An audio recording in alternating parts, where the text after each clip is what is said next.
for 2 minutes. I thank the chair, and I don't know if my colleagues on the other side of the aisle don't understand the existing law and what this resolution does and the Department of Labor's new rule is, or whether they're just trying to confuse the listeners and the watchers here today. Because the truth is, this is not material for the vast majority of Americans.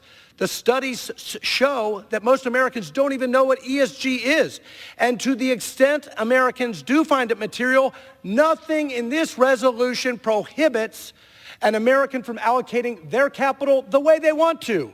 But what this resolution will do is stop the Department of Labor from coercing Americans into lower performing, higher fee, less diversified, politicized funds. We must stop the politicization of allocation of capital. And when my friend from Illinois says, well, why are Republicans picking losers? Really? Really? In 2022, the S&P 500 energy sector ended the year a whopping 59% higher than where it started, amid a brutal bear market in which the S&P 500 overall lost 20%. If you are invested in ESG in 2022, you are a massive loser because you are divested from energy.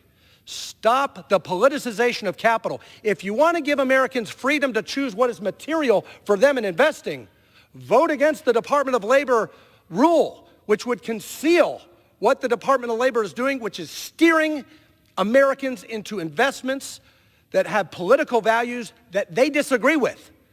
Give Americans true transparency. Go back to the Department of Labor rule under the Trump administration, which says the default should always be consistent with ERISA, maximizing financial performance.